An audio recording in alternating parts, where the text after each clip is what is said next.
Hi, everyone. Welcome to the Nexus Keynote. My name is George Mathew, and I'm looking forward to having this conversation about resilience today. During this keynote, I want to make sure I highlight three areas of resilience. The first that I'll cover is professional resilience.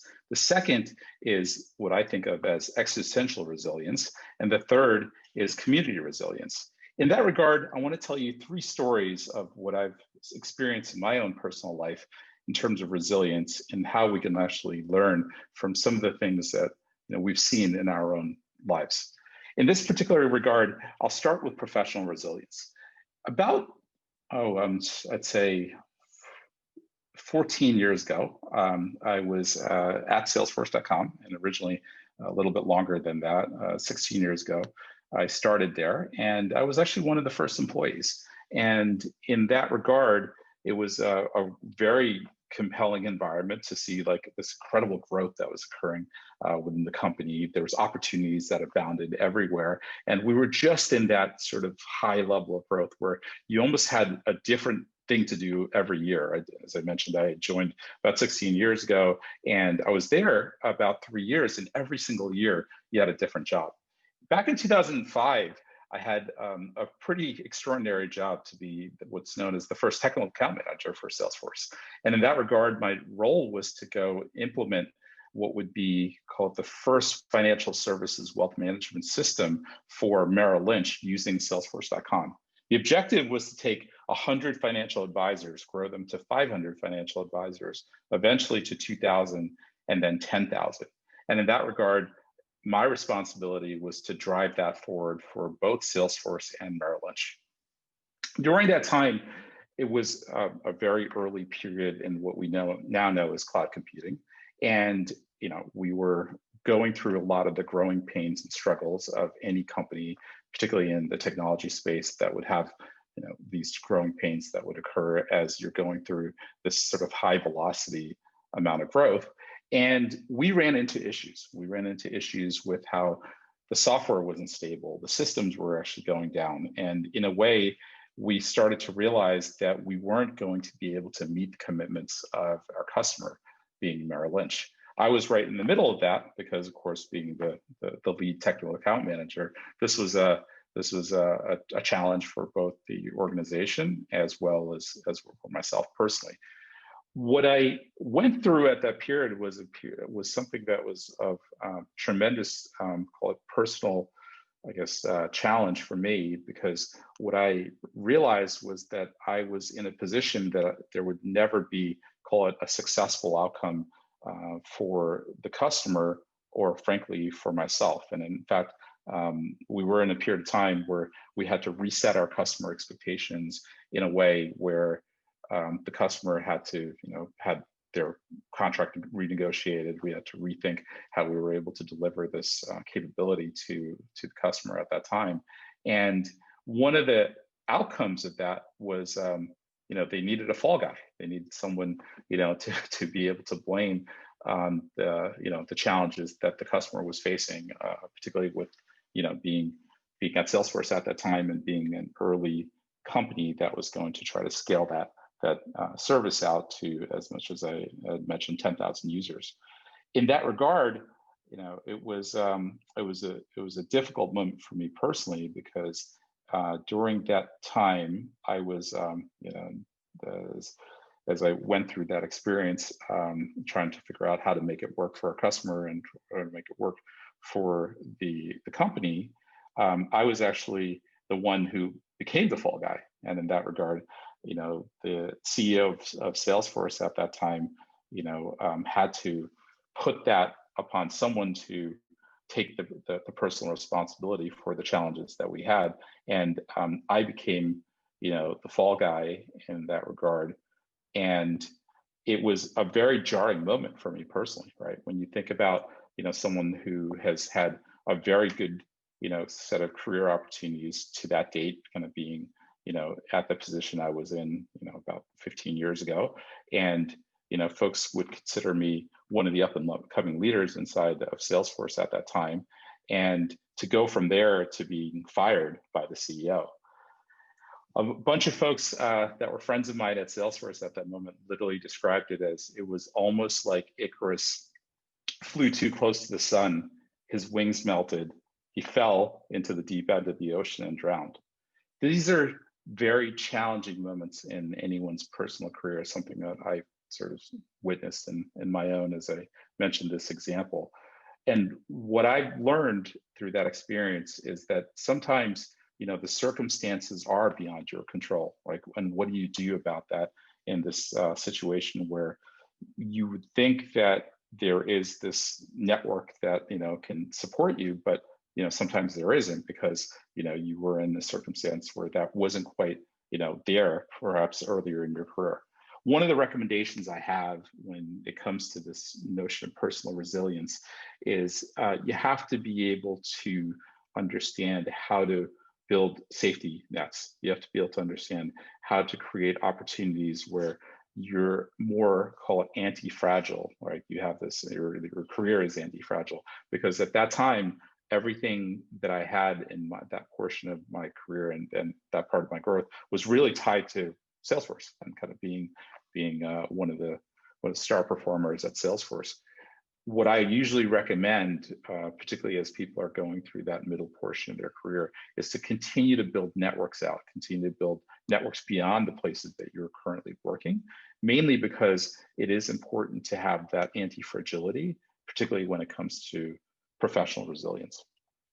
The second example I want to highlight is of existential resilience. And this was a little bit further in my career. Back in 2011, I was actually, picked up a lot of the things that I had learned from Salesforce, went to business school, and then went into another software company called SAP, a pretty big German software company at that time.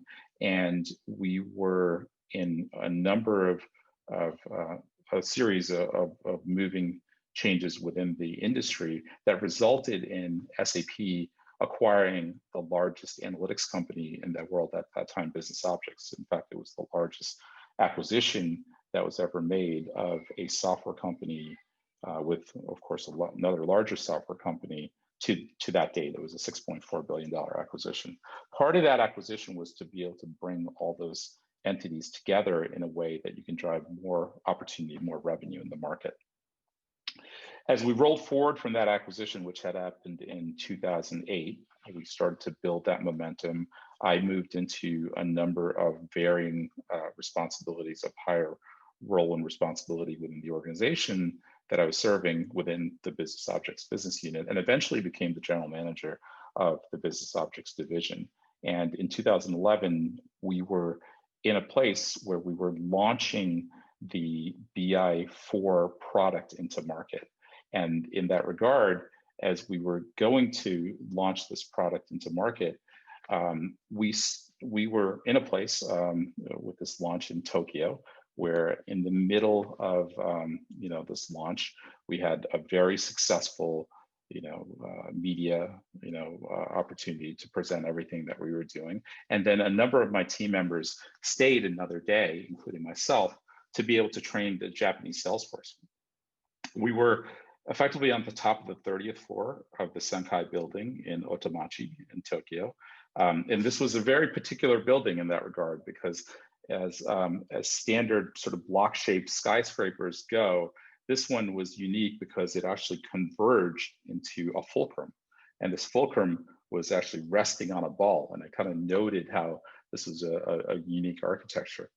About 2:46 that afternoon on Friday, when we were training the sales force on the 30th floor of the Otemachi Tower, the entire earth began to move as it was swaying left and right. It was almost like you were in the middle of the ocean and the waves were just coming upon you. But in fact, you were on the 30th floor of a tower in Tokyo. It actually turns out that I was right in the middle of the 9.0 earthquake in Tokyo at that time. And I had really three thoughts that immediately came to my head. One was, first and foremost, I was so far away from my wife, Fasha. At that time, she was pregnant with our second daughter. Our first daughter was already born and about 3 years old.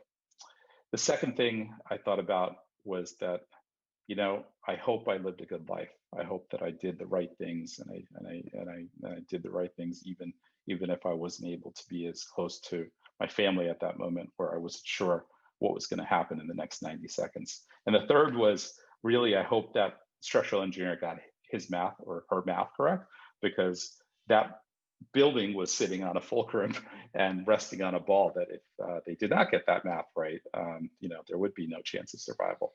It turned out that most buildings in Tokyo were built with the ability to resist a 9.0 earthquake.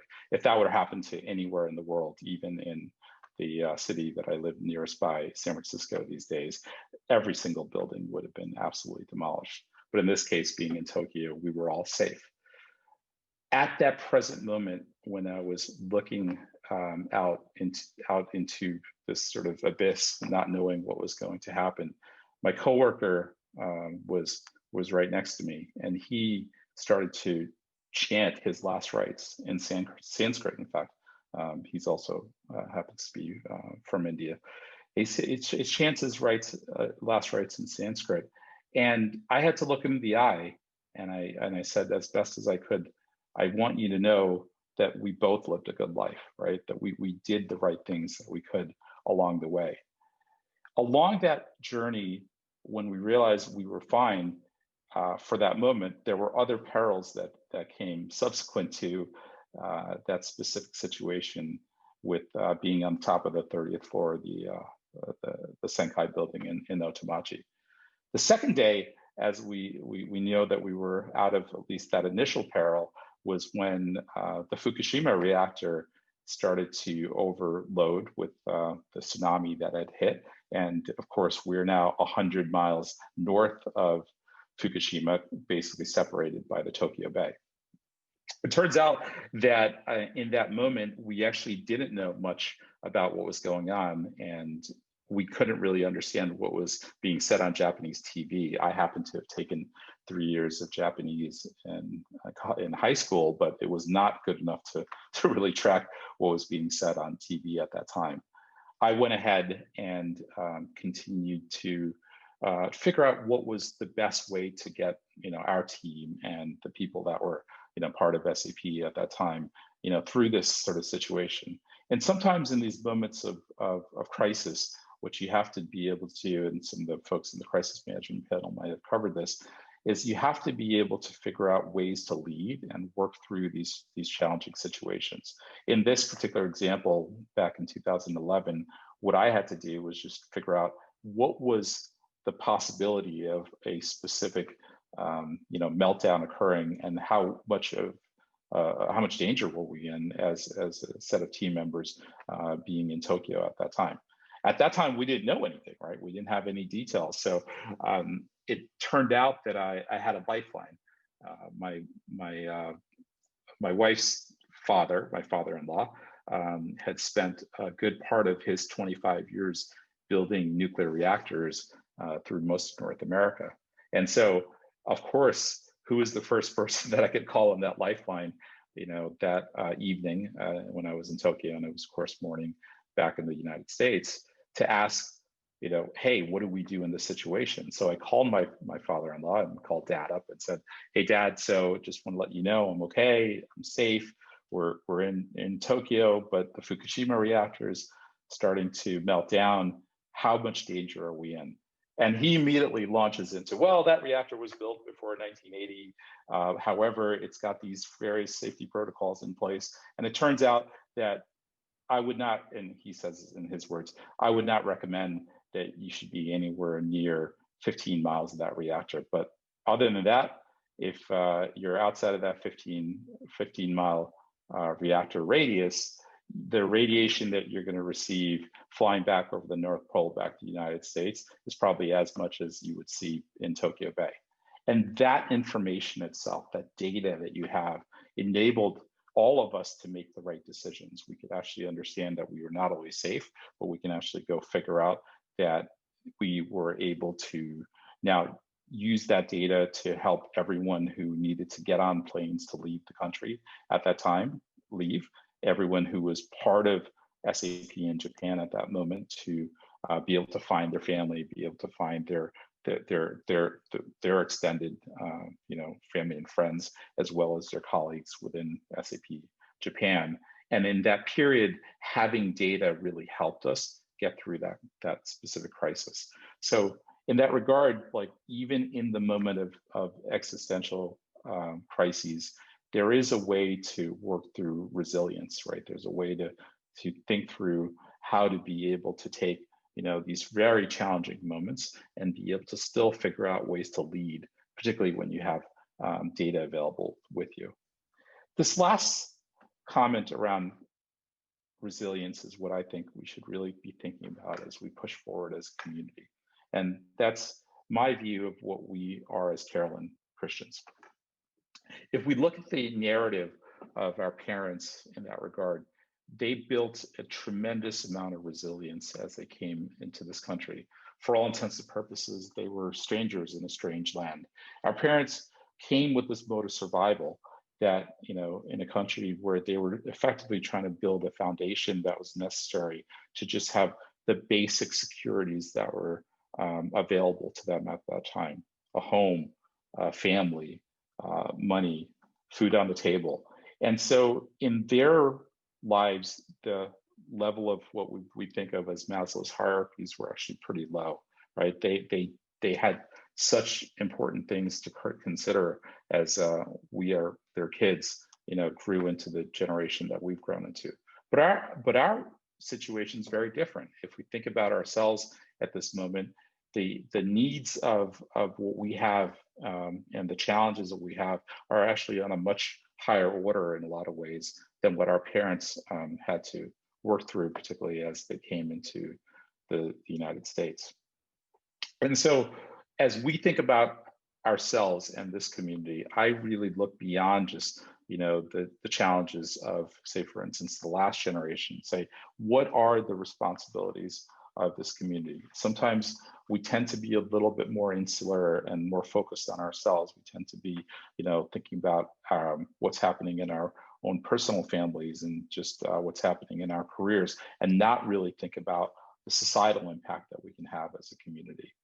In my view, one of our great moral responsibilities is to really be more participatory in the broader community, particularly at this moment of just absolute change and absolute rebirth that's occurring, particularly in our country. If we look at some of the moral responsibilities that we have, think about what happened with a community that should be much closer and nearer to us in Black Lives Matter. If we think about Black America today, there is an enormous number of challenges that community has faced that we haven't necessarily faced as what I would think of as, or been certainly called in the past, a model minority. But if we realize where some of the opportunities for us as Carolyn Christian Americans have come, it's really come from the fact that the civil rights movement really enabled us to have what's known as the Immigration Act of 1964. The Immigration Act of 1964 really opened doors for our families to be here at this moment. So in a lot of ways, we owe so much to communities that are surrounding us, particularly the Black community in the US. So in my view, some of our highest and best purpose as we move forward, particularly as a community, is to, as you probably heard a little bit more in the Allies panel, is to build these bonds beyond just the things that we would see as ourselves, our own families, and just folks that are within the Carolyn community, and frankly within sort of the rest of the country as the majority. Sometimes our role as minorities is to actually link with other minorities to build a stronger coalition in a lot of ways, particularly as we look at some of the challenges we've seen in these last 4 years, without going too political in the details of what we've seen these last 4 years. In closing, I wanted to make sure that I left sort of 3 thoughts with everyone as part of this keynote. The first thing is that it is important in your careers as you think about your own sort of personal growth and the things that you're doing to be anti-fragile, to have stronger networks that are available to you at all times, even early in your career, when maybe that one company or two companies you've worked for are the only things that you know. Certainly something that I saw early on in my career. The second is, as you approach these moments where you're further along and you receive these opportunities to lead well and lead with data. Always have that in mind that, when you're making decisions, ensure that you're leading with data. And the third thing is, as part of this community resilience, it is important that we have not only an opportunity to live a good life, but it's also one that is moral and just and able to help others that are surrounding us, particularly in the communities that haven't been able to achieve as much as the Carolyn Christian community certainly has, even in the last, 30 years of really, or even 40 years of being present in the United States. So I really appreciate this opportunity to have this keynote, to be able to have this conversation. I want to thank everyone to listening in for this discussion, and I'm looking forward to continuing the conversation in whatever forums make sense, including social media. I really appreciate this opportunity to have this conversation, particularly with Nexus taking this leadership position to really bring our community together, and look forward to the dialogue for the years to come. Thank you again.